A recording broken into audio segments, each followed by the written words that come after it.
Hi again, everybody. Kyle Berger and Mike Carey from WNPV with you here. It's countdown to kickoff week 2 as we look forward to the second week of the high school football season. And what a first week it was. Mike, you and I saw a great game between North Penn and Liberty. Let's talk first about that. What did we learn about North Penn and Liberty in that game? Wow, what a game. You had two facets of it, but I think the one thing we learned right off the bat was that probably premature and erroneous to have Liberty as #1, some polls did in the state, and maybe even in the top 10. Secondly, we learned just how North Penn reloads and comes in with new young kids that are exciting, names you don't really know, and took Liberty's best shot. And I'll tell you, what a great win for North Penn. How about the rest of the area in District 1 in Week 1? A couple of surprises, but for the most part, the teams that we thought were going to win did. Yeah, the Continental League especially, Kyle, our league right in this area here, most of those teams played top-flight teams. With Souderton playing Neshaminy, Penridge playing Pottsgrove, CB East playing Abington, CB West going up playing Bethlehem Freedom. Not a lot of surprises. Your top-ranked teams coming into this season all won out. To me, maybe the surprise was Neshaminy playing better and more dominant than I thought they would, opening up with a young team versus Souderton. If you look at some standout performances around the area, I think the one that sticks out was the game we did with Craig Needhammer, rolling off runs of 80 and 99 yards to pick up over 230 yards rushing. Any other standout performances from Week 1? I was thinking about that coming over here. The thing that really jumped out at me, having only saw the North Penn game, the standout performance to me, Kyle, is the North Penn defense.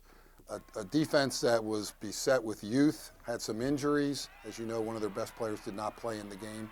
Took the best punch from Liberty, was actually on the ropes, almost knocked out at the end of the first quarter, down 7-0. Liberty going in inside first and goal would have made it 14-0.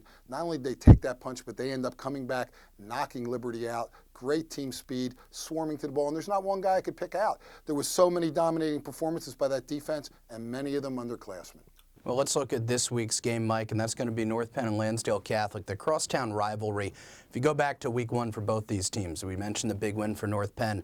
Lansdale Catholic struggled against Downingtown East, turned the ball over 6 times. On both sides of the football, is there a carryover from Week 1 into Week 2, or are the teams ready to wipe the slate clean for this rivalry? Well, I think there's definitely a carryover. North Penn's going to be looking to get better. That's a sign of a good team. Let's not look at the team we're playing, even though there's a lot of emotion in this game.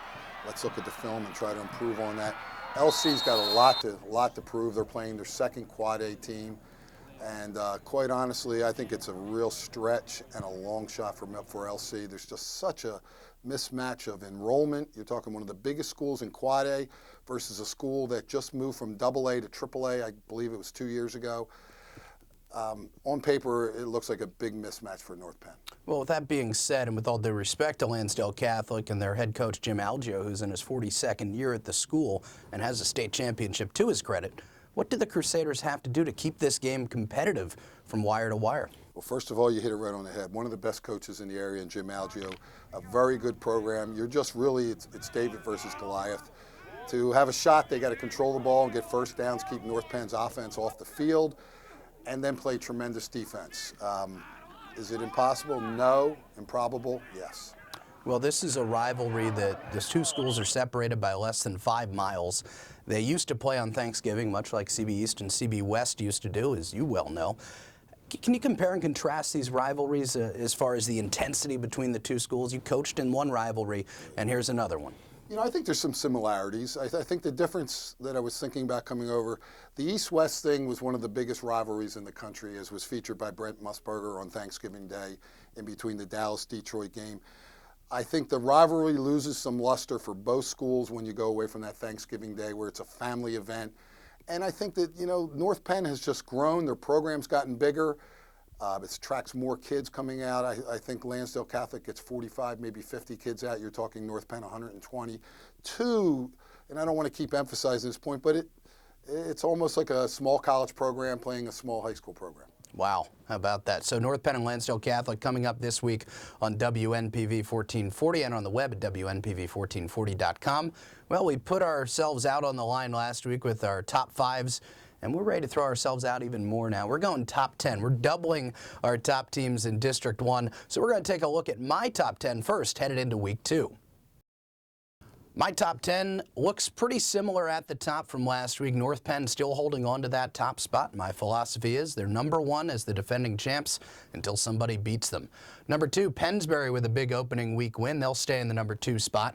Downingtown West and maybe the game of the week last week, beating Penncrest down to the wire 40-37. They'll hold on to number 3. Neshaminy with their win over Souderton will move up to number 4 in the top 5. Abington with a win over CB East stays at number 5 in my top 10.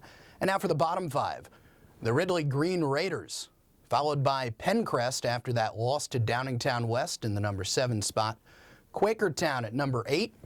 Garnet Valley at number 9.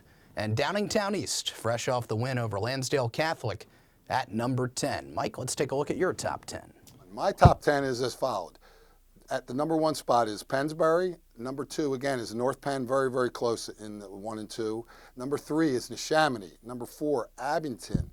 Number 5, Downingtown West. Number 6, Ridley. 7, Quakertown. 8, Penncrest. Number 9, Downingtown East. And number 10, Garnet Valley. All right, just a little debate here, Mike. Your reasoning for Pennsbury above North Penn as we have the different 1 and 2 there. Well, I just think Pennsbury coming back on paper had more top players coming back on paper. And, you know, I just think that it's nice to get Pennsbury some props early in the season. Puts a little pressure on them. They got a nice program, and it wouldn't surprise me at the end of the year we see at the end of the finals, district finals, North Penn and Pennsbury playing it off. But you could interchange North Penn and Pennsbury at this point. All right, sounds good, partner. This week, Friday night, 7:30 from Crawford Stadium, it's the North Penn Knights and the Lansdale Catholic Crusaders in their crosstown rivalry right here on AM 1440 WNPV and on the web at WNPV1440.com. That will do it for Countdown to Kickoff Week 2. For Mike Carey, I'm Kyle Berger. We'll see you at Crawford Stadium.